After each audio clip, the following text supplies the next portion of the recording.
থেকে এসেছিলেন জগন্নাথের দর্শনের জন্য। তাহারা দর্শন করেছেন, জগন্নাথের কথা শুনেছেন, জগন্নাথের প্রসাদও পেয়েছেন। সুতরাং তাহাদের অনুরোধে কিছু ভগবত কথা কীর্তন মুখে আমি কিছু বৃন্দাবন লীলা আলোচনার সুযোগ লাভ করেছিলাম। সেখানে আমরা একটি শব্দ ব্যবহার করেছিলাম। ভগবান শ্রী জগন্নাথ দেবের বৈকুণ্ঠ দ্বারকা ধামে শ্রী জগন্নাথ দেবের সব থেকে প্রিয় ব্যক্তি হচ্ছেন উদ্ধব। সেই উদ্ধব ছিলেন জগন্নাথের মন্ত্রী, উদ্ধব ছিলেন জগন্নাথের সখা, উদ্ধব ছিলেন জগন্নাথের বন্ধু। শুধু তাই নয়, সর্ব বিষয়ে পরামর্শদাতা এই উদ্ধব। তিনি ছিলেন শাস্ত্রের প্রতিমূর্তি। কোন এক সময় ভগবান কৃষ্ণচন্দ্র যখন তিনি ব্রজধাম হতে মথুরায় গমন করেন, তখন ব্রজবাসীগণ কৃষ্ণ বিরহে অত্যন্ত বিরহান্বিতা। দিন রাত হা কৃষ্ণ বলে ক্রন্দন করেন। ক্রন্দন করতে করতে করতে করতে তাদের চোখের জল শুকিয়ে যেত। কখনো কখনো তারা প্রলাপ বকতেন, কখনো কখনো হাসতেন, কখনো কখনো নৃত্য করতেন। কৃষ্ণ বিরহের এই যে অবস্থা, সেই ব্রজবাসীগণ গাভীগণ তারা মাঠের মধ্যে গিয়ে কচি কচি ঘাস মুখের মধ্যে নিয়ে যখন শুনলেন কৃষ্ণ তিনি বৃন্দাবন ছেড়ে মথুরায় চলে যাচ্ছেন, সেই সময় গাভীগণ ওই যে মথুরার দিকে তাকিয়ে কৃষ্ণের রথকে লক্ষ্য করে তারা যে সেখানে তাকিয়ে রয়েছেন, ভুলে গেছেন মুখের মধ্যে যে ঘাস আছে, ওই ঘাসটা তারা বাইরেও ফেলতেও পাচ্ছেন না, ভিতরেও নিতে পাচ্ছেন না। কুমারী গোপীগণ যখন যমুনা থেকে জল আনতে যাচ্ছেন, তখন তারা রাস্তায় যখন শুনলেন, সেইখানে রাস্তায় পড়ে তারা কৃষ্ণ বিরহে অত্যন্ত ক্রন্দন করতে লাগলেন। হে শ্যাম সুন্দর, আজ যদি তুমি বৃন্দাবন ছেড়ে চলে যাও, তাহলে আমাদের দশা কি হবে? আমরা তো তোমাকে ছাড়া কিছুই বুঝি না শ্যাম সুন্দর। এই বলে তারা ক্রন্দন করতে থাকেন। মা যশোমতী নন্দ মহারাজ, বিশেষ করে বৃষভান নন্দিনী শ্রীমতী রাধারানী, তাদের যে দশা, তাদের যে অবস্থা, সেই অবস্থার কথা শাস্ত্রকার শাস্ত্রে বর্ণন করতে অক্ষম হয়ে গেছেন। এমত অবস্থায় কৃষ্ণ বৃন্দাবন থেকে মথুরায় গিয়ে তিনি সুখে থাকতে পাচ্ছেন না। মনে তার শান্তি নাই। সেখানে সমস্ত কিছু বর্তমান, কিন্তু প্রীতি ভালোবাসা প্রেমের বড়ই অভাব। কেন?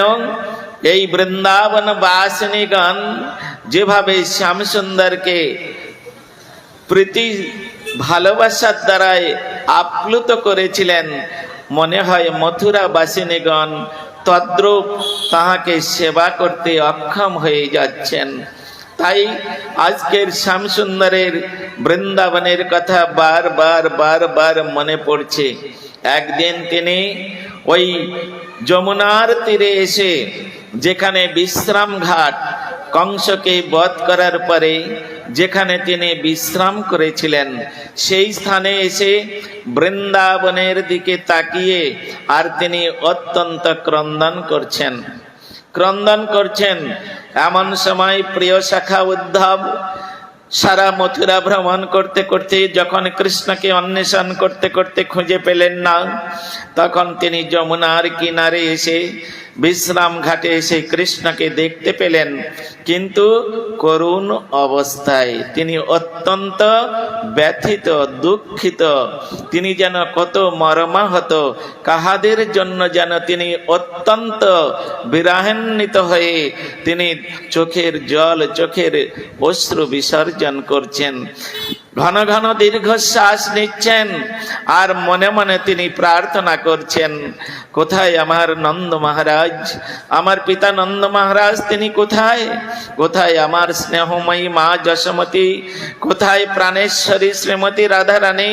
কোথায় সেই ললিতা বিশাখা? যখন এই রকম ভাবে অত্যন্ত বিরহান্বিত হয়ে তিনি ক্রন্দন করছেন, আর সেই সময় উদ্ধব পিছন থেকে গিয়ে কৃষ্ণের কাঁধের উপরে হাত দিয়ে বললেন, সখা, আমি সারা মথুরা মণ্ডল তোমায় খুঁজে বেরিয়েছি, কিন্তু তোমাকে আমি পাই নাই। তাই তো খুঁজতে খুঁজতে এইখানে এসে তোমায় পেলাম।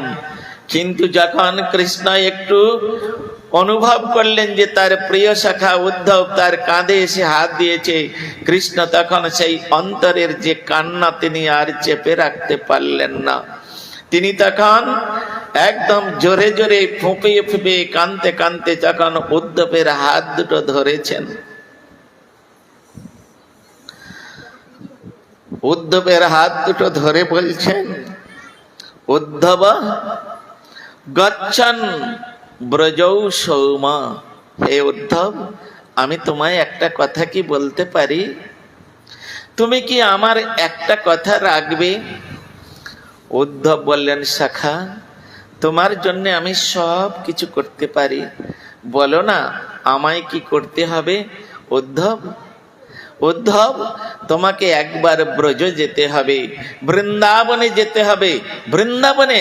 না না না কৃষ্ণ, হে সখা, তুমি ওই বৃন্দাবনে যাবার কথাটা বাদ দিয়ে তুমি আমাকে যা বলবে আমি তাই শুনবো। বলে, কেন তুমি বৃন্দাবনে যাবে না কেন? বলে, অনেক অপেক্ষা করে, অনেক কষ্ট ক্লেশ সহ্য করে আজকের তোমাকে পাশে পেয়েছি হে সখা। আজকের আমি তোমার থেকে দূর হতে চাই না, তোমার থেকে আমি দূরে সরে থাকতে চাই না। তাই আমি বৃন্দাবনে গেলে তোমার সঙ্গ লাভ করতে পারবো না, এই জন্য আমি বৃন্দাবনে যাব না।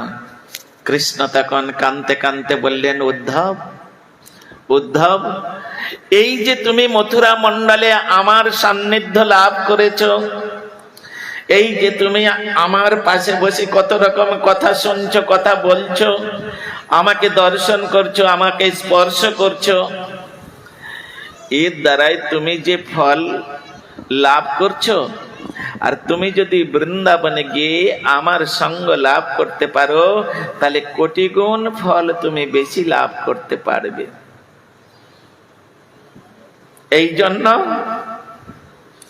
বারবার তিনি অনুনয় বিনয় করছেন, গচ্ছন ব্রজৌ সৌম, হে সৌম, তুমি একবারের জন্য বৃন্দাবনে যাও।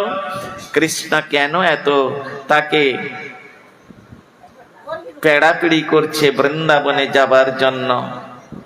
কারণ একটা ঘটেছে। ওই মথুরা মণ্ডলে যখন কৃষ্ণ সেখানে গেলেন, আর কৃষ্ণ কি করলেন, মথুরাতে ওই উদ্ধবের সান্নিধ্য লাভ করে দুজনে এতই ওতপ্রোত ভাবে সখা বন্ধুত্বে পরিণত হলেন যে এক বিছনা ছাড়া দুজনে শোয়া হয় না। একটি বসন, কখনো বসনটা খুলে কৃষ্ণ পরেন, কখনো কৃষ্ণের গায়েতে খুলে উদ্ধব পরেন। এক পাতে তারা ভোজন করেন। এই রকম একে অপরের প্রাণ, এই রকম অবস্থা হওয়াতে উদ্ধবের মনে একটা সৌভাগ্যরূপী অহংকার জন্মগ্রহণ করেছিল। অহংকার, কিন্তু সৌভাগ্যরূপী অহংকার। এসব শব্দ আপনারা কোনোদিন শুনেছেন? অহংকার আমরা শুনেছি, কিন্তু সৌভাগ্যরূপী অহংকার এ তো বড় বিরল। এত সহজে এই অহংকার হয় না। কি? কৃষ্ণ আমার, আমি কৃষ্ণের এত বড় ভক্ত, আমি কৃষ্ণের এত বড় সেবক যে আমার মতো কৃষ্ণের সান্নিধ্য কেউ লাভ করতে পারেননি। তাই এই ভৌম জগতে কৃষ্ণের সব থেকে প্রিয় ব্যক্তি আমি। ভগবান মনে মনে হাসতে হাসতে বলেছিলেন, তিনি মনে মনে করেছিলেন, উদ্ধব, তুমি নিজেকে মনে করেছো তুমি আমার সব থেকে প্রিয় ভক্ত, কিন্তু আমার ভক্তের সান্নিধ্য তুমি তো লাভ করতে পারো নাই। যদি তোমার জীবনে কোনোদিন এই প্রকার ভক্তের সঙ্গ ঘটে, তাহলে তুমি বুঝবে তাদের থেকে তুমি কত নিকৃষ্ট, কত দিনহীন, তুমি তখন বুঝতে পারবে। তাই তো আজকের ভগবান শ্রীকৃষ্ণ উদ্ধবের এই অহংকার, এই সৌভাগ্যরূপী অহংকারকে চিরদিনের জন্য নিবারণ করার জন্য তিনি বারবার তাকে অনুরোধ করছে, উদ্ধব উদ্ধব গচ্ছন ব্রজৌ সৌমা, তুমি একবারের জন্য যাও। যখন বারবার অনুরোধ করতে লাগলেন, তখন তিনি রাজি হয়ে গেলেন। ঠিক আছে, তুমি যখন এতই করে বলছো, দেখে আসি একবার তোমার বৃন্দাবন ধামটা, যেখানে তোমাকে নিয়ে সমস্ত গোপীগণ কত রকম লীলা করেছেন, যেখানে শাখাগণ রাত তোমাকে নিয়ে গোচারণ লীলা করেছেন, যেখানে তুমি বৃন্দাবনে কত অসুর মারণ লীলা করেছো, সেই তোমার লীলাভূমি আমি একবার দর্শন করে আসি। এই বলে ভগবান যখন, উদ্ধব যখন রাজি হয়ে গেলেন, ভগবান তখন নিজের গায়ের সমস্ত অলংকার গুলো, পোশাক গুলো খুলে আর উদ্ধবের গায়ে পরিয়ে দিচ্ছেন। কেন? উদ্ধব ছিলেন কৃষ্ণের স্বরূপ মূর্ত বিগ্রহ। কৃষ্ণের বসন যদি কোন প্রকারে উদ্ধবের গায়ে পরানো যেত, আর উদ্ধবের সমস্ত অলংকার যদি, বসন ভূষণ যদি নিয়ে কৃষ্ণকে পরানো হতো, তাহলে কে যে কৃষ্ণ আর কে যে উদ্ধব এটা বোঝা যেত না। কারণ হুবহু কৃষ্ণের স্বরূপ মূর্তি তিনি লাভ করেছেন। তাই আজকের কৃষ্ণ বলে দিয়েছিলেন, যখন বৃন্দাবন থেকে আসে, যখন গোপীগণ তার পথ আটকে দাঁড়িয়েছিলেন, যখন গোপীগণ সেই রথের চাকার মাঝখানে শুয়ে পড়েছিলেন, যদি বৃন্দাবন ছেড়ে চলে যেতে হয় হে শ্যাম সুন্দর, তাহলে তোমাদের ওই রথের চাকা আমাদের শরীরের উপর দিয়ে নিয়ে যেতে হবে, তা নাহলে তুমি বৃন্দাবনে যেতে পারবে না, তাই মথুরায় যেতে পারবে না। এই রকম অবস্থায় ভগবান কৃষ্ণচন্দ্র তিনি কি করলেন? বলদেব প্রভুর হাত দুটো ধরে বললেন, দাদা তুমি একটুখানি এই রথে বসো, আমি অল্প সময়ের জন্য রথ থেকে নেমে এদেরকে একটু বুঝাতে যাব, আর ওদেরকে বুঝিয়ে তারপরে আমি এখনই চলে আসব। রথ থেমে গেল, অক্কুর কাকা রথ চালাতে পারছেন না। এমতে অবস্থায় শ্যামসুন্দর তিনি ধীরে ধীরে রথ থেকে নেমে, আর প্রথমে ললিতা, বিশাখা, চিত্রা, চম্পকলতা, রঙ্গদেবী, সুদেবী, তুঙ্গবিদ্যা, ইন্দুরেখা, এদের হাতে হাতে হাত মিলিয়ে বললেন, হে ললিতে, হে বিশাখে, আমি তোমাদের সঙ্গে কথা দিয়ে যাচ্ছি, কংস বধ করে আমি অতি সত্বর আমি বৃন্দাবনে ফিরে আসব, তোমরা আমাকে এই কাজটুকু করতে যাও।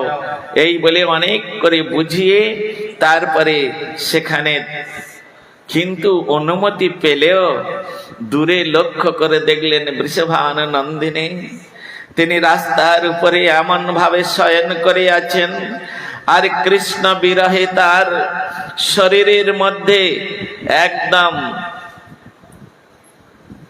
কঠোর উত্তাপ সৃষ্টি হয়েছে। 25,000 ভোল্টের তারে যেমন ইলেকট্রিক তারে হাত দিলে যে অবস্থা হয়, যদি ওই মুহূর্তে কৃষ্ণ বিরহে রাধিকার যে দশা হয়েছিল, যদি কেউ তার চরণ স্পর্শ করত, যদি কেউ তার অঙ্গে হস্ত স্পর্শ করত, তো ওই রকম শক লেগে যেত। সেই শ্রীমতী রাধারানী সেইখানে শুয়ে আর মুখটা নিচের করে নিয়ে আর তিনি হা কৃষ্ণ বলে কাঁদছেন। কৃষ্ণ বিরহে, কৃষ্ণ ব্যতীত ব্রজ অন্ধকার, সুতরাং তিনি কাঁদছেন। তখন শ্যামসুন্দর তিনি ধীরে ধীরে ধীরে ধীরে রাধারানীর কাছে গেলেন। হে রাধে,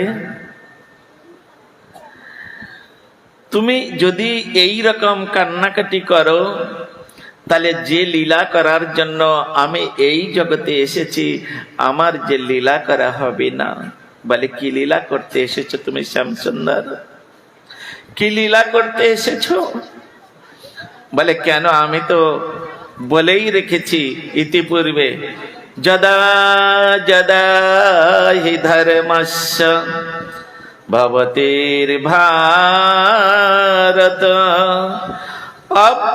অভ্যুত্থানম অধর্মস্য তদাত্মান সৃজাম্যহম পরিত্রাণায় সাধুনাম বিনাশায় চ দুষ্কৃতম ধর্ম সংস্থাপনার্থায় সম্ভবামি যুগে যুগে। কেউ কথা বলবে না, আমার কানে যেন কোনো একটা কথা না আসে। সম্ভবামি যুগে যুগে। অতএব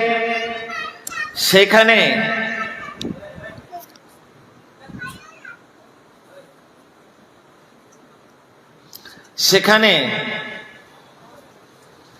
শ্রীমতী রাধারানী তখন বলছেন, যদি তুমি এত কর্তব্যরত হও, তোমার যদি এত কর্তব্য থাকে, তাহলে তুমি আমার সঙ্গে কেন মিলিত হয়েছিলে? তুমি কেন আমাকে এত কথা দিয়ে, এত প্রলোভনে আমাকে কেন মুগ্ধ করেছিলে? আজ তুমি ছেড়ে চলে যাচ্ছ বৃন্দাবন। আমার যে সমস্ত অঙ্গ প্রত্যঙ্গ আমার বলে যা কিছু আছে, হে শ্যামসুন্দর, আমি তো সব তোমার চরণে সমর্পণ করে দিয়েছি। সুতরাং আমার বলতে আমি কিছু নাই, রাখি নাই। তা তুমি যদি এই বৃন্দাবন ছেড়ে তোমার যদি অন্যত্র যেতে ইচ্ছা করে, তাহলে তুমি আমার প্রাণটা নিয়ে চলে যাও। কি হবে? এই বিরহান্বিত প্রাণ রেখে আমার শরীরে সারা জীবন তো কেঁদে কেঁদে এসেছি কৃষ্ণ কৃষ্ণ বলে, আর অবশিষ্ট কাঁদতে কাঁদতে কাঁদতে কাঁদতে আমি রাস্তার বাউরি হয়ে গেছি। শুধুমাত্র প্রাণটুকু শরীরে আছে, এটুকু রেখে কি হবে? এটুকু নিয়ে তুমি চলে যাও। তখন ভগবান কৃষ্ণচন্দ্র ধীরে ধীরে ধীরে ধীরে তার মাতার যে চূড়া, সেই চূড়াটি তিনি খুলে ফেললেন। তার কোমরে গোঁজা ছিল তার অতি শখের মোহন বাঁশি, তিনি ওটাও নির্গত করলেন ওখান থেকে, কোমর থেকে করে রাধারানীর চরণে রেখে দিলেন। আর ওই চূড়া থেকে ময়ূরের পালকটা নিয়ে রাধারানীর চরণে দিয়ে বললেন, রাধে রাধে, আমার সব থেকে প্রিয় জিনিস আমি তোমাকে দিয়ে গেলাম। আমার সব থেকে প্রিয় জিনিস, যেটা নিয়ে আমি এই বৃন্দাবনে সমস্ত পশু পাখি কীট পতঙ্গকে আমি সম্মোহন করতাম, আমার এই বংশের ধ্বনিতে নিখিল বিশ্ব ব্রহ্মাণ্ডকে আকর্ষণ করে আমার চরণ পদ্মে তাদেরকে আশ্রয় দিতাম, সেই বাঁশি আমি তোমার হাতে তুলে দিয়ে গেলাম। আর যে ময়ূর পুচ্ছ, ময়ূর পালক, একমাত্র ব্রজেন্দ্র নন্দন শ্যামসুন্দরের মস্তকে এটা সুশোভিত, এইটা কোনোদিন মথুরায়ও যাবে না, এটা দ্বারকায়ও যাবে না। এই জন্য ওই ময়ূরের পুচ্ছটি রাধারানীর দুটো চরণে দুটি বস্তু সমর্পণ করে দিয়ে আর তিনি প্রতিজ্ঞা করলেন, রাধে বৃন্দাবনং পরিত্যজ্যং পাদমেকং ন গচ্ছামি। তুমি মনে ভাবছো আমি বৃন্দাবন ছেড়ে, তোমাকে ছেড়ে, ললিতা বিশাখা আদি সখীগণকে ছেড়ে, আমার স্নেহময়ী পিতা নন্দ মহারাজ, স্নেহময়ী মাতা যশোমতী মাতা এবং আমার সমস্ত শাখাগণকে ছেড়ে আমি চলে যাচ্ছি? না না রাধে, আমি যাচ্ছি না। আমি বৃন্দাবন থেকে কোথাও এক পা গমনাগমন করি না। তবে এতদিন আমি বৃন্দাবনের মধ্যে দৃশ্যলীলায় আমি রত ছিলাম। আজকের থেকে আমি বৃন্দাবনে অদৃশ্য লীলায় রত থাকব। কেন? এই অদৃশ্য লীলাতে সকলেই আমার দৃষ্টিগোচর হবে না।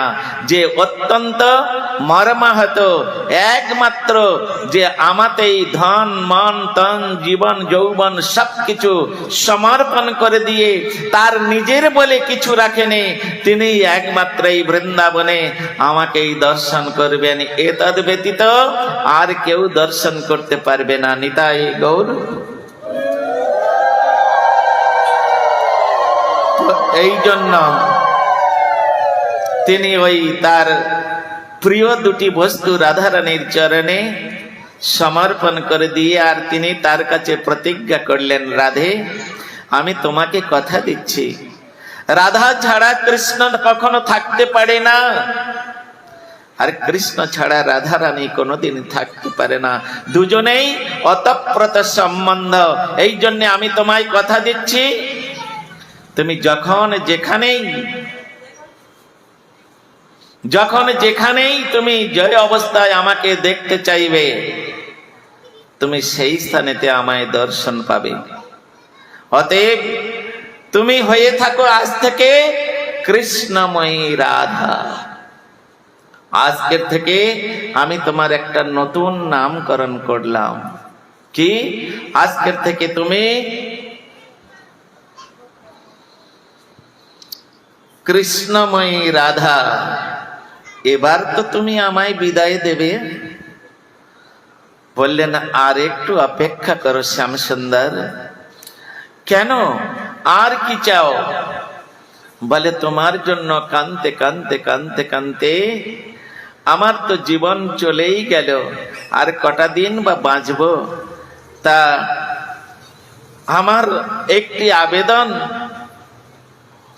আমি যেন তোমার বিরহে সারা জীবন যতদিন শরীরে প্রাণ থাকবে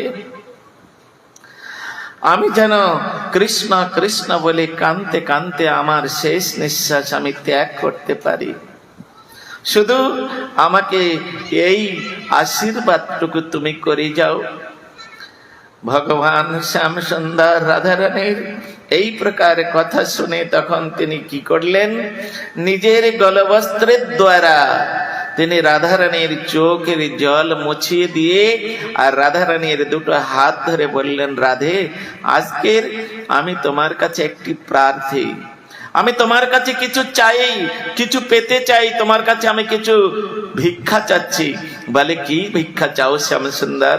আমার বলতে তো আমি কিছুই রাখি নাই। যদি আমার কিছু থাকতো তাহলে আমি তুমি চাওয়ার আগে আমি তোমাকে সমর্পণ করে দিতাম। কৃষ্ণ বললেন, রাধে তুমি সব কিছু দিয়েছো, কিন্তু একটা বস্তু তোমার মধ্যে তুমি রেখে দিয়েছো। বলে, কি শ্যামসুন্দর? বলে, তোমার চোখের জল।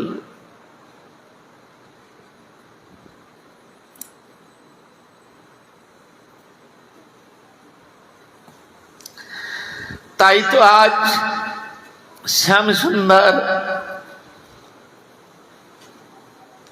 তিনি নিজের গলবস্ত্রের দ্বারা তার চোখের জল মুছিয়ে দিয়ে তিনি ভিক্ষা স্বরূপে প্রার্থনা করলাম, আমি এই তোমার চোখের জল মুছিয়ে দিলাম, এইটা আমার ভিক্ষা। আর যেন এই চোখ থেকে তোমার এক বিন্দু জল না আসে, এটাই আমাকে ভিক্ষা দিতে হবে।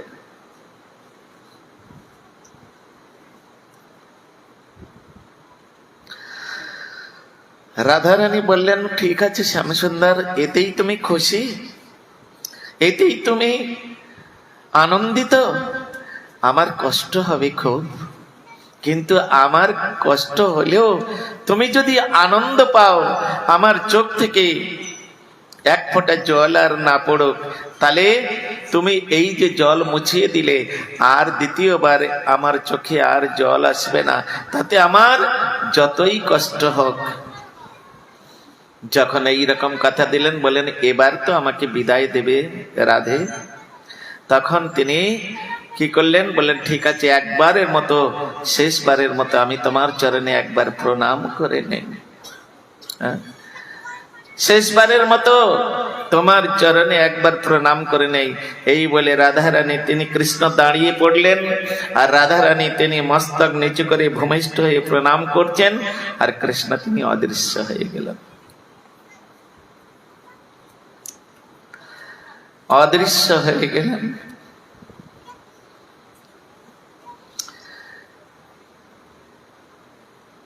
এই হচ্ছে বৃন্দাবনের মাধুর্যময় লীলা। সেই লীলার প্রবেশ করেছেন, লীলায় প্রবেশ করেছেন যে সমস্ত ভক্তগণ, সেই ভক্তগণের যদি কেউ একবার দর্শন হয়, তাহলে পুনরায় তার আর কোনোদিন জন্মগ্রহণ করতে হবে না। তাই তো ভগবান শ্রীকৃষ্ণ আজকের মথুরা থেকে তার প্রিয় সখা, প্রিয় বান্ধব উদ্ধবকে ওই ব্রজভূমে পাঠাতে চাইছেন। তুমি নিজেকে বড় ভক্ত বলে অভিমান করছো, তোমার মতো ভক্ত আর দ্বিতীয় কেউ নাই, তুমি একবারের জন্য যাও ব্রজভূমে, তুমি একবার গিয়ে সেই ভক্তদের দর্শন করে এসো। তাই আজকের কৃষ্ণ তিনি কি করলেন, যখন উদ্ধব তিনি বৃন্দাবনে যাবার জন্য তিনি রাজি হয়ে গেলেন, সেই সময় ভগবান কৃষ্ণচন্দ্র তার শরীরের মধ্যে যত অলংকার ছিল, একটি একটি করে অলংকার খুলে ওই বিশ্রাম ঘাটে বসে বসে উদ্ধবকে পরিয়ে দিতে লাগলেন, নিজে হাতে পরিয়ে দিতে লাগলেন। নিজের পোশাক খুলে উদ্ধবকে সাজিয়ে দিলেন, এমন ভাবে সাজালেন, আর উদ্ধবের সমস্ত সাজসজ্জা তিনি পরে নিলেন।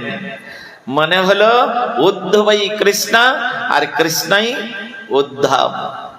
তারপরে ধীরে ধীরে যে রথ, তার উপরে বসে শ্যামসুন্দর তিনি বৃন্দাবন থেকে মথুরায় এসেছিলেন, নিজে হাতে সেই রথ সাজিয়ে দিলেন, আর তারপরে রথের উপরে উঠিয়ে দিয়ে আর রথকে পরিচালনা করে তিনি পাঠিয়ে দিলেন, যাও উদ্ধব তুমি বৃন্দাবনে যাও। রথ চলতে শুরু করলো। বৃন্দাবনের মধ্যে মথুরা মণ্ডল পার করে যখন তিনি বৃন্দাবনের মধ্যে প্রবেশ করেছেন, দুই ধারে অপরূপ সুন্দর নানা রকম সুশোভিত সুগন্ধিত পুষ্পের দ্বারায় চারিতরফে অতিশয় সুমধুর সুগন্ধের দ্বারায় সমস্ত প্রাণীগণকে আকর্ষণ করছে। ভ্রমর ভ্রমরে সেখানে গুঞ্জন করছে। কদম্ব বৃক্ষের ডালের উপরে শোক সারি বসে তারা নানা প্রকারে রাধা গোবিন্দের লীলা কথা কীর্তন করছে। সরোবরের মধ্যে অত্যন্ত সুন্দর পদ্মফুল প্রস্ফুটিত হয়েছে, আর সেই পদ্ম ফুলের মধ্যে ভ্রমর এসে কখনো কখনো এই ফুলের মধ্যে, কখনো কখনো ওই ফুলে এই রকম ভাবে করছে, আর রাজহংস সেখানে নানা প্রকারে কেলি করছে। হ্যাঁ, নানা প্রকার কেলি করছে। চারিদিকে ব্রজের শোভা দেখে উদ্ধব অত্যন্ত মুগ্ধ হয়ে গেছেন। কই, আমার মথুরাতে তো এই রকম শোভা নেই। তারপরে কিছু দূর অগ্রসর হতে দেখলেন সমস্ত বৃন্দাবনের যত বৃক্ষলতা দিয়ে আছে তারা ভূমিষ্ঠ হয়ে মস্তকটা তারা মাটিতে ঠেকিয়ে আর কৃষ্ণ বিরহে কান্নাকাটি করছেন, হে কৃষ্ণ তুমি আবার কবে ফিরে আসবে?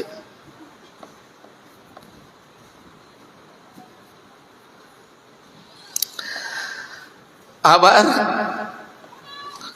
কবে ফিরে আসবে? ক্রন্দন করছেন।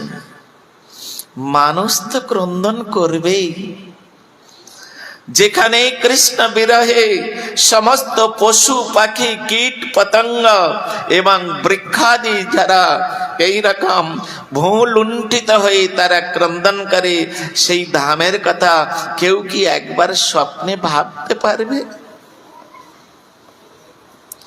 যে এই ভূমণ্ডলে এই মর্তভূমিতে এই রকম কোন একটা স্থান আছে?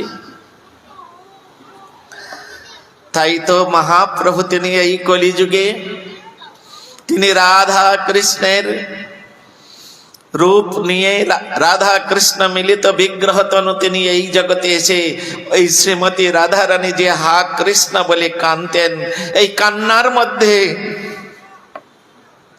কি আনন্দ আছে তিনি আস্বাদন করতে এসেছিলেন।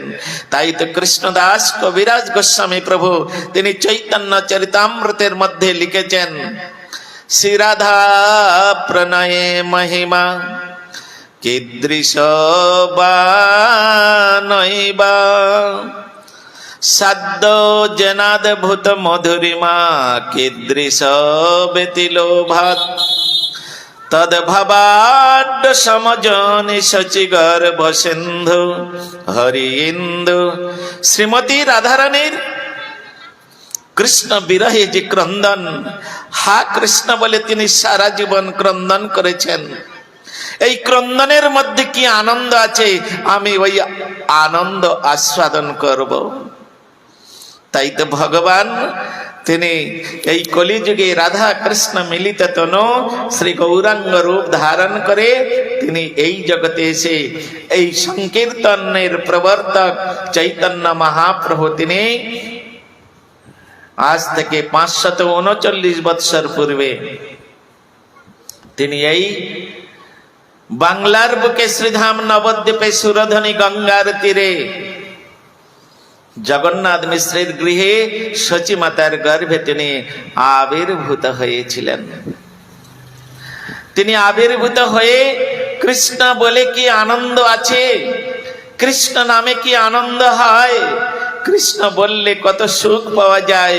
তাই তিনি প্রত্যেকটা জীবের দ্বারে দ্বারে কেঁদে কেঁদে বলেছিলেন, ওরে কৃষ্ণ, ওরে হতভাগা জীব, বল কৃষ্ণ ভজ কৃষ্ণ লহ কৃষ্ণ নাম, কৃষ্ণ মাতা কৃষ্ণ পিতা কৃষ্ণ ধন প্রাণ, কৃষ্ণের সংসার করো ছাড়িয়া নাচার, জীবে দয়া নামে রুচি সর্বধার মশার, আপন গলার মালা সবাকার দিয়া, আজ্ঞা করেন মহাপ্রভু কৃষ্ণ গাও গিয়া, আমা প্রতি স্নেহ যদি থাকে সবাকার, কৃষ্ণ বিনা অন্য কিছু না গাহিবে আর।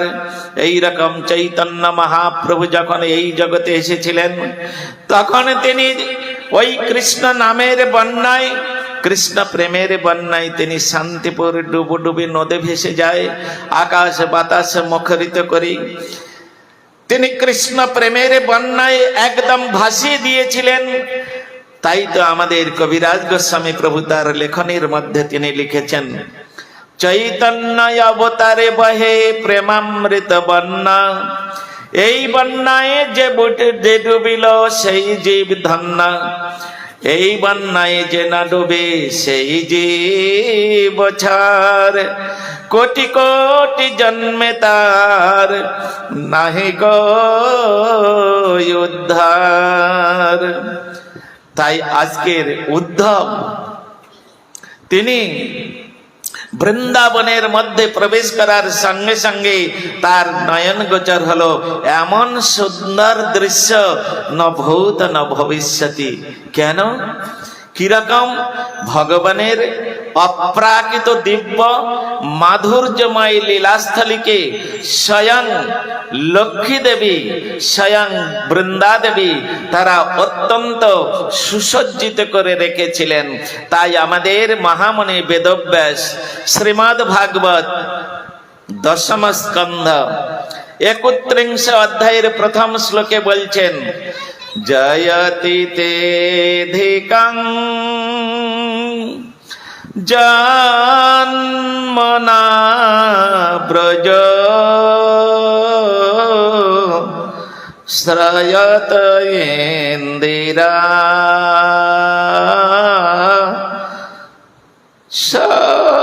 সদত্র হে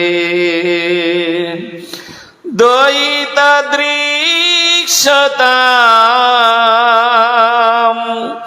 দৃক্ষুতাবকা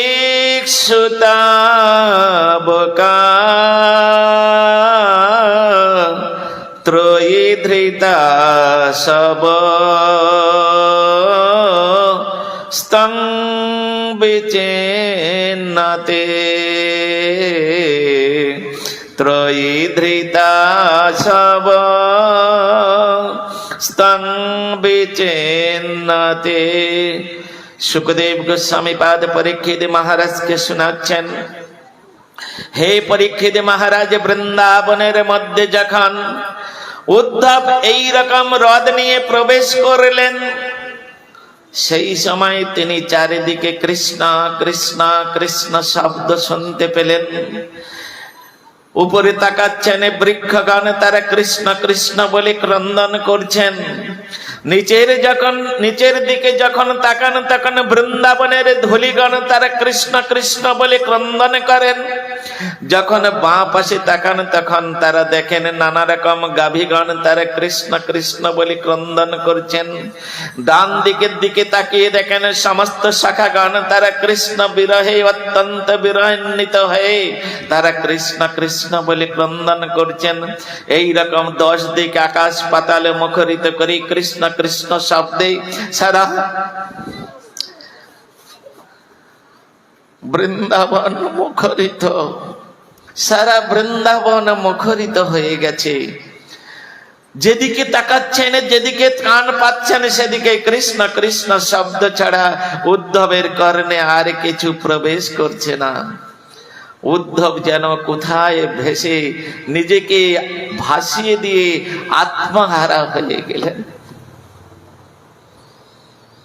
সত্যই তো, এই জন্য কৃষ্ণ বারবার আমাকে বৃন্দাবনে আসার জন্য তিনি বারবার পেড়াপেড়ি করছিলেন।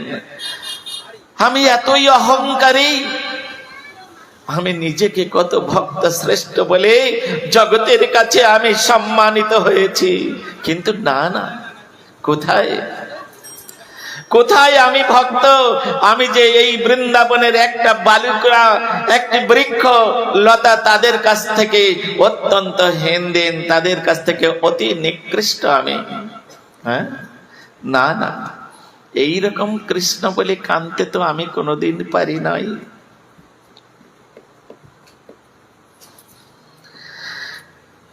এইরকম প্রত্যেকটা লোমকূপে সেখানে কৃষ্ণ কৃষ্ণ কৃষ্ণ কৃষ্ণ শব্দ উচ্চারিত হচ্ছে। সখাগণের সমস্ত ললিতা বিশাখা সখীগণের প্রত্যেকটা লোমকূপ থেকে হা কৃষ্ণ বিরহের যে ক্রন্দন, সেই ক্রন্দনের ধ্বনি সেখান থেকে প্রবাহিত হচ্ছে। যমুনা দেবী উজান বয়ে চলে আসছে কৃষ্ণ বিরহে। মনে হয় যেন বৃন্দাবনের পরে মথুরায় প্রবেশ করেছে যমুনা। আজকের মথুরা থেকে যেন বৃন্দাবনে কৃষ্ণকে লাভ করার জন্য স্বয়ং যমুনা দেবী তিনি উজান বয়ে চলে আসছে।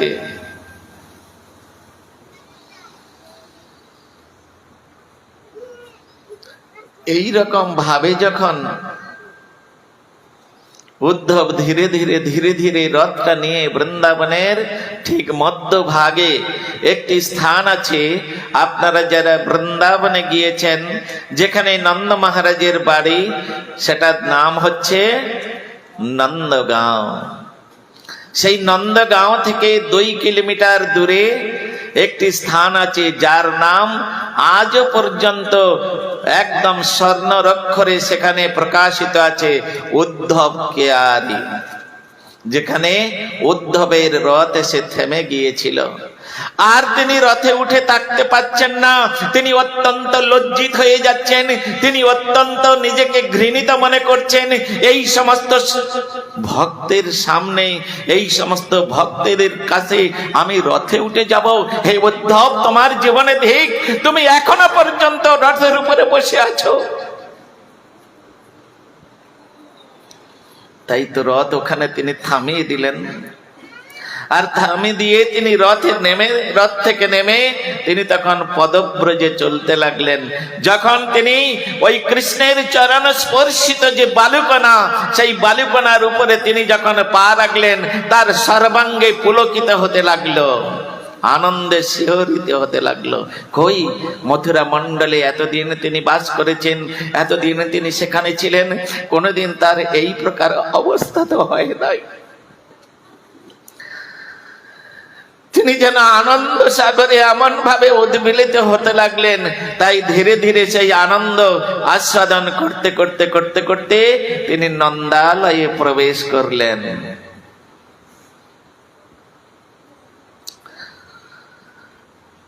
নন্দালয়ে প্রবেশ করে প্রথমেই নন্দ মহারাজের সম্মুখীন হলেন। কোথায়? নন্দগৃহে প্রবেশের দ্বারে কবে কৃষ্ণ চলে গেছেন, আজ পর্যন্ত নন্দ মহারাজ তার হাতে একটা গোচারণের লাঠি থাকতো, সেই লাঠিটা নিয়ে তিনি ওই দরজায় বসে আছে। কেন?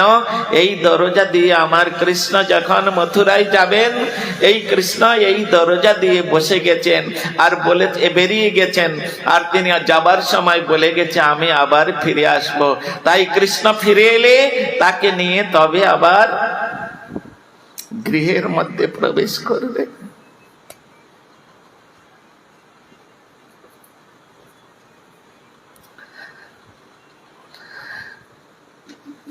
অদ্যাবধি নন্দ মহারাজ তিনি অপেক্ষা করে আছেন।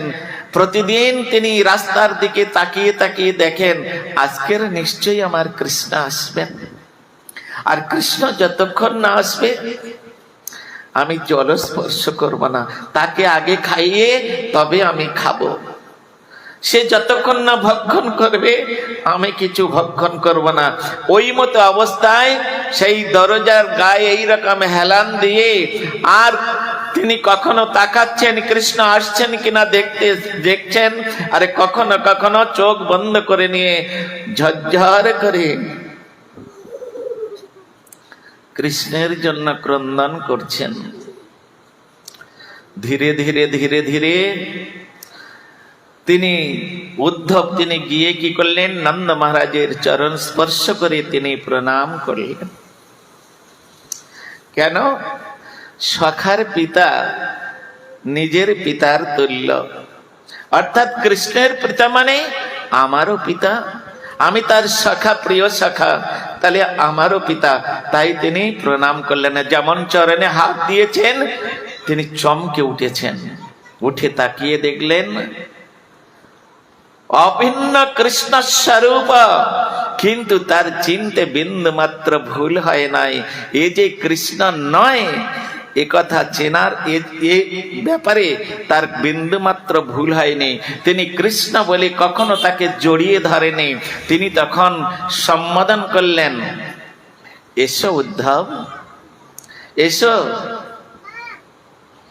বৃন্দাবনে তোমার স্বাগত, তুমি আসো। কেন এসেছো উদ্ধব? তুমি কেন এসেছো? আর যদিও এসেছো তাহলে তোমার সখাকে কেন সঙ্গে করে আনলে না?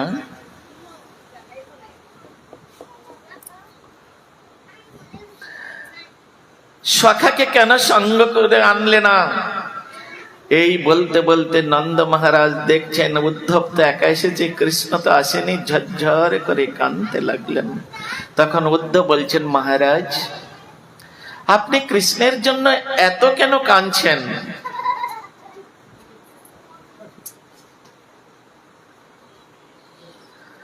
আপনি কৃষ্ণের জন্য এত কেন কাঁদছেন? কৃষ্ণ জন্য আপনি কেন এত কাঁদছেন? আপনি একজন রাজা, কৃষ্ণের জন্য কান্নার এত শোভা পায় না আপনার? কেন কেন উদ্ধব আমি কৃষ্ণের জন্য কাঁদব না? বলে কৃষ্ণ তো শুধু আপনার পুত্র নয়, তিনি তো পরমেশ্বর, তিনি তো জগদীশ্বর, তিনি তো বিশ্বেশ্বর, তিনি নিখিল বিশ্ব ব্রহ্মাণ্ডের পালয়িতা, তিনি ভগবান। সুতরাং তার জন্য এত কাঁদা, পুত্র রূপে পেয়ে তাকে এত কাঁদা আপনার মতো একজন প্রবীণ ব্যক্তির শোভা পায় না। ধীরে ধীরে তিনি এই রকম হেলান দিয়েছিলেন, তিনি সোজা হয়ে বসলেন। আর বসে তখন উদ্ধবকে কাছে ডেকেছে, উদ্ধব আমার কাছে এসো বাবা। বসিয়ে মাথায় হাত বুলাতে বলছেন, উদ্ধব আমি তোমাকে বড় পণ্ডিত বলে মনে করেছিলাম, আমি তোমাকে শাস্ত্রজ্ঞ বলে মনে করেছিলাম, কিন্তু আজকের দেখি তোমার মতো অশাস্ত্রজ্ঞ আর এত মূর্খ এই ত্রিভুবনে আর একটাও নাই। চমকে উঠলেন উদ্ধব। নন্দ মহারাজ বলেন কি, সমস্ত শাস্ত্রের প্রতিমূর্তি স্বরূপ আমি, আর আমাকে বলেছেন অশাস্ত্রীয়, আমি মূর্খ? কেন মহারাজ? বলে উদ্ধব, নিখিল বিশ্ব ব্রহ্মাণ্ডের লোক স্ত্রী পুত্র পরিবার আত্মীয় স্বজনের জন্য কাঁদে, আমিও তাই আমার পুত্রের জন্য কান্নাকাটি করছিলাম। আজকের তুমি আমার ভুল ভেঙে দিলেন। আমার কৃষ্ণ শুধু আমার পুত্র নয়, সে ভগবান। হ্যাঁ, সে হচ্ছে ভগবান। আর সেই ভগবানের জন্য কাঁদতে তুমি আমায় নিষেধ করছো। তা যারা ভগবানের জন্য কাঁদতে নিষেধ করে তারা মূর্খ, তারা অশাস্ত্রীয়। উদ্ধব একদম নীরব হয়ে গেলেন।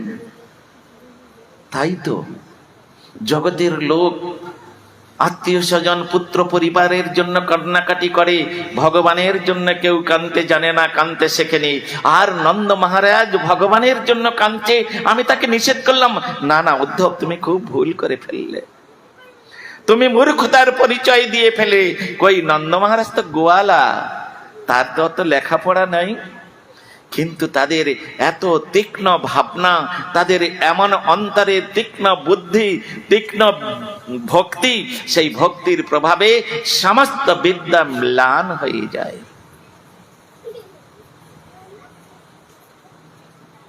সমস্ত ম্লান হয়ে যায়। নন্দ মহারাজ তিনি তখন তাকে বললেন, উদ্ধব আমি তোমাকে অনেক পণ্ডিত মনে করেছিলাম, কিন্তু আমি দেখছি তোমার মতো এইরকম অপণ্ডিত এই পৃথিবীতে আর দ্বিতীয় কেউ নাই। তা বলো, তুমি নিশ্চয়ই অনেক দূর থেকে আসছো, তুমি ক্ষুধার্ত, কিন্তু কি করব বলো? যেদিন আমার ছেলেটা চলে গেছে, কৃষ্ণ চলে গেছে বৃন্দাবন ছেড়ে, সেদিন থেকে হাড়ি আর উনুনে ওঠে নাই। ওই দেখো উনুনের মধ্যে মাকড়সায় জাল বেঁধে দিয়েছে। আমরা কৃষ্ণের অপেক্ষায় আছি। কৃষ্ণ যাবার সময় শুধু একটা কথা বলে গেছে, বাবা আমি আবার ফিরে আসব। তাই তো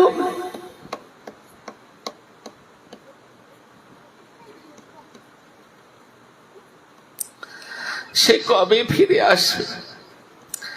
আর সেই অপেক্ষায় আমি এখানে বসে আছি, তাকে নিয়েই তবে আমি বাড়ির মধ্যে প্রবেশ, গৃহের মধ্যে প্রবেশ করব। এই বলে নন্দ মহারাজ আবার সেই দরজার গায়ে হেলান দিয়ে চোখ দুটি বন্ধ করে নিয়ে আর অঝর নয়নে ক্রন্দন করছেন। উদ্ধব নিজেকে খুব অপরাধী বলে মনে করলেন। না না, আমি এদের সান্ত্বনা দিতে এসে আরো এদের হৃদয়ের কৃষ্ণ বিরহের যে জ্বালা আরো বাড়িয়ে দিলাম। এই বলে তিনি নন্দ মহারাজকে প্রণাম করে দিয়ে আর তিনি একটু অন্দর মহলের দিকে প্রবেশ করে দেখলেন, যেখানে মা প্রত্যহ নবনীত মন্থন করতেন। আর সেইখানে এক হাতে ওই রজ্জুর মানে মন্থন দণ্ডের যে রজ্জু এক হাতে ধরে আছে, আর এক হাতে নবনে নিয়ে এইরকম পিলারে 84 খাম্বা, সেই নন্দ ভবন ওই খাম্বা মানে পিলার, সেইখানে তিনি হেলান দিয়ে আর চোখ বন্ধ করে এইরকম পড়ে আছে। তার দুটো চোখ থেকে এমন জল বেরিয়েছে, নদীর মতো গর্ত হয়ে গেছে। আর তারপরে কৃষ্ণ বলে কাঁদতে কাঁদতে কাঁদতে কাঁদতে তার চোখের জল শুকিয়ে গেছে, ওই রকম অবস্থায় পড়ে আছে। দূর থেকে উদ্ধব গিয়ে মায়ের চরণে প্রণাম করলেন। মা তখন চোখ বন্ধ করে আছে, বলছেন উদ্ধব, উদ্ধব তুমি এসেছো বাবা, কিন্তু আমার তো তোমাকে সম্ভাষণ করার মতো কোনো ক্ষমতাই নাই, আমি যে উঠতেই পাচ্ছি না। বলে কেন মা? বলে যেদিন কৃষ্ণ চলে গেছেন আমি তখন দধি মন্থন করছিলাম, আমার কৃষ্ণ বলে গেছে মা তুমি নবনীতে উঠিয়ে রাখো, আমি এসে আবার খাবো।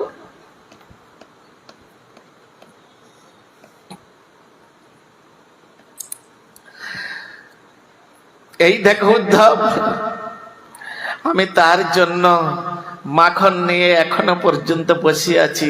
সে না আসলে তাকে না খাইয়ে আমরা কি করে খাবো বলো?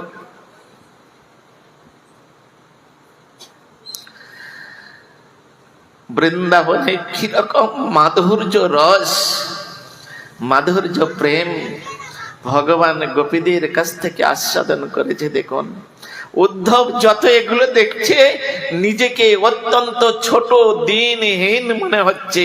উদ্ধব তুমি কি অভিমান করতে, তুমি বড় ভক্ত, দেখো দেখো নবনীত ধরে ওই রকম আছে। উদ্ধব কৃষ্ণ তো খেলো না এই নবনীত, সে তো এখন আসেনি, তুমি যদি এই নবনীত খাও তাহলে খেয়ে নাও, নিশ্চয়ই তুমি অনেক দূর থেকে আসছো, ক্ষুধার্ত হয়েছো, খাও তুমি। উদ্ধব তখন কি করলেন? মায়ের চরণে প্রণাম করে দিয়ে একটু আঙুলে করে ওই নবনীতটা নিয়ে তিনি যখন মুখে দিলেন, আর এমন ভাবে তিনি মুখে দেওয়ার সঙ্গে সঙ্গে তার অত্যন্ত ক্ষুধার্ত ছিল, অত্যন্ত তৃষ্ণার্ত ছিল, যখন ওই একটু আঙুলে করে নবনীতটা নিয়ে মুখে দিয়েছে আর সঙ্গে সঙ্গে তিনি সেখানে মূর্ছিত হয়ে গেছে। কেন? এটা কৃষ্ণের ভজনের জিনিস, অপ্রাকৃত দিব্য বস্তু, তাই মূর্ছিত হয়ে গেছে। তখন নন্দরানী অর্থাৎ যশোমতী মাতা বললেন উদ্ধব, উদ্ধব তুমি ওঠো। যখন মায়ের এই উদ্ধব শব্দ, তার মুখান্নিঃসৃত শব্দ যখন উদ্ধবের কর্ণকুহর দিয়ে তার হৃদয়ে প্রবেশ করেছে, আর সঙ্গে সঙ্গে তিনি উঠে কান্নাকাটি করছেন, করে মাকে প্রণাম করে দিয়ে আর তিনি বলছেন আর আমার এখানে থাকা চলবে না। তাই তিনি চলে যাচ্ছেন। যাবার সময় বৃন্দাবন ধামকে সাষ্টাঙ্গে দণ্ডবৎ প্রণাম করছেন। কি বলে প্রণাম করছেন? শ্রীমদ্ ভাগবত দশম স্কন্ধ, সেই দশম স্কন্ধে উদ্ধব সংবাদ, উদ্ধব সন্দেশ, সেখানে তিনি প্রণাম করছেন। আসামহ চরণ রেণু জুষামহং শ্যাম বৃন্দাবনে কচুদুপাসনা গুল্মলতাধিঔষধিনম যাদুস্তজ্জং সজনমার্জং পথং চ হিত্বা ভেজুর মুকুন্দ শ্রুতিবীর মেঘ্রাম। তিনি সাষ্টাঙ্গে দণ্ডবৎ হয়ে বলছেন, ওরে উদ্ধব, এই জীবনে তোর আর এই ধুলি স্পর্শ করা হবে কিনা? তাই একবার তুই এই ধুলির উপরে সাষ্টাঙ্গে দণ্ডবত করে একবার স্পর্শ করে নে। আর যদি কোন প্রকারে কৃষ্ণের চরণ স্পর্শিত ধুলি এইখানে থাকে, আর সেই কৃষ্ণের চরণ স্পর্শিত ধুলি যদি হে উদ্ধব তোর গায়ে লেগে যায়, উদ্ধব নিজে নিজে বলছেন, হে উদ্ধব তোর গায়ে লেগে যায়, তাহলে তোর মানব জন্ম ধন্য হয়ে যাবে। তাই তো পদ্মাবলীর মধ্যে আমাদের শ্রীল রূপ গোস্বামী পাদ তিনি বলছেন, বংশী গানামৃত ধাম লবণামৃত জন্মস্থান,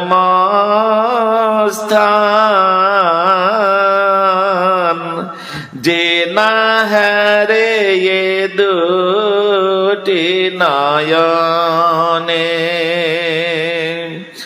পড়ুক তার মুন্ডে বাজ, সে নয়নে কিবা কাজ, সে নয়ন রহে কি কারণে। বংশী গানামৃত ধাম, উদ্ধব যখন তিনি শয়ন করে এই রকম মাটির মধ্যে ধুলির মধ্যে যখন তার সর্বাঙ্গে গড়াগড়ি দিয়ে ধুলো মাখছেন, মনে হয় কোন প্রকারে কৃষ্ণের চরণ স্পর্শিত ধুলি তার গায়ে লেগে গেছে। তাই সেই বৃন্দাবনের ধুলি তখন বংশীর ধ্বনি শোনাচ্ছে, লবণামৃত জন্মস্থান। কৃষ্ণ তিনি যে লীলাভূমি, সেই লীলাভূমি বংশী গান করছেন, বংশী গানামৃত ধাম। বংশী তিনি ধামের মহিমা কীর্তন করছেন। তাই বলছেন বংশী গানামৃত ধাম, লবণামৃত জন্মস্থান। ভগবানের জন্মস্থান অত্যন্ত স্নেহ স্নিগ্ধ, অত্যন্ত করুণ, অত্যন্ত আদরণীয় সেই জন্মস্থান, যে না হেরে এ দুটি নয়নে। তাই মনুষ্য কুলে জন্মগ্রহণ করে যিনি এই বৃন্দাবন ধাম, এই অভিন্ন নবদ্বীপ বৃন্দাবন নবদ্বীপ ধাম যে একবার দর্শন করবে না, তাহলে রূপ গোস্বামী পাদ বলছেন, সে নয়নে কি বা কাজ, তার মুন্ডে পড়ক বাজ, সে নয়ন রহে কি কারণে। যে মস্তকের দ্বারা একবারে বৃন্দাবন ধুলির উপরে নত না হয়, যে মস্তক একবার বৃন্দাবনে গিয়ে গিরিরাজ গোবর্ধন পরিক্রমা না করে যে পা, যে মস্তক একবারে গিরিরাজের চরণে প্রণত হয় না, যে পা একবারে নবদ্বীপ ধামে গিয়ে নবদ্বীপ ধাম পরিক্রমা করে না, নবদ্বীপ ধামে গিয়ে যে একবার নত হয়ে মহাপ্রভুর জন্মস্থানে গিয়ে প্রণাম করে না, তাই পদকর্তা বললেন সেই মস্তকে পড়ুক বাজ, সে নয়নে কি বা কাজ, সে নয়ন রহে কি কারণে। এই জন্য ভগবানের কাছ থেকে আমরা এত সুন্দর মানব দেহ চেয়ে নিয়েছি, ভগবানের লীলাভূমি দর্শন করব, ভগবানের সেবা করব, ভক্তদের সেবা করব। এই তিনটে প্রতিজ্ঞা ভগবানের কাছে আমরা হয়ে আছি। যদি না করি, তাই এখানে শ্রীল রূপ গোস্বামী পাদ তিনি বলছেন, সে নয়নে কিবা কাজ, যে নয়নের দ্বারাই আমরা মহাপ্রভুর লীলাভূমি দর্শন করতে পারলাম না, যে নয়নের দ্বারা এমন বৃন্দাবন ধাম দর্শন করতে পারলাম না, সে নয়নে কি বা কাজ। আর যে মাথা বৃন্দাবনের চরণের যে কৃষ্ণের ধুলি, সেই ধুলির উপরে একবার মস্তক নত হলো না, সেই মুন্ডে পড়ুক বাজ, সে নয়ন রহে কি কারণে। কত সুন্দর ভাবে ভাবান্তর এখানে কবি তিনি বর্ণনা করছেন। আর উদ্ধব তিনি এই কথা ওই ধুলির মধ্যে থেকে তারা যে ক্রন্দন করতে করতে তারা কৃষ্ণ বলে ক্রন্দন করছে, যেন বংশী গান করছেন। যেমন বংশী যখন কৃষ্ণ নিনাদ করতেন, সেই বংশীর যে 9টা ছিদ্র ছিল, এই নবদা ভক্তির পীঠস্বরূপ, নবদা ভক্তির ছিদ্রস্বরূপ এই বংশীর নব ছিদ্র রয়েছে। তাই প্রথম ছিদ্রে তিনি কি করেন, তার অধরের দ্বারায় তিনি সেখানে সংযোজিত করেন বংশীর সঙ্গে। আর যখন ভগবানের অধর ওই বংশীর সঙ্গে সংযোজিত হয়, তখন তার দ্বিতীয় ছিদ্রতে তখন কি বলছেন, বাঁশি কেন বলে রাধা রাধা।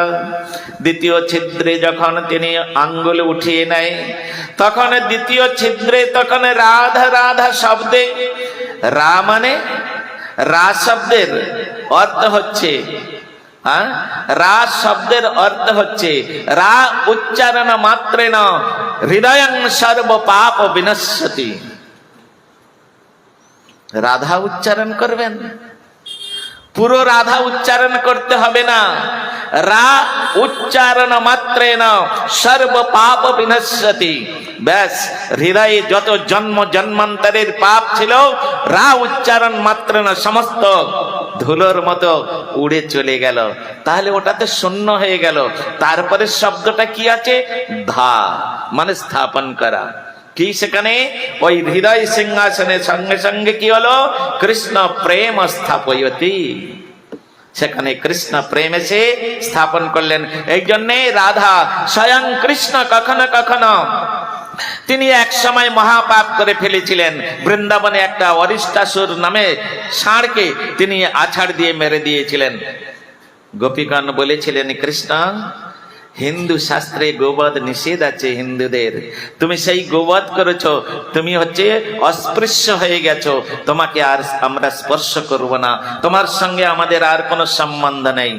বলে প্রতিকার তো আছে, পাপ যখন করেছি প্রায়শ্চিত্ত তো আছে, তাহলে কি বলে প্রায়শ্চিত্ত করব? বলে তা তো জানি না। গোপীগণ বললেন তা তো জানি না। তখন তিনি চিন্তা করলেন, ঠিক আছে, তোমরা যখন জানে না তখন আমি প্রায়শ্চিত্ত করছি।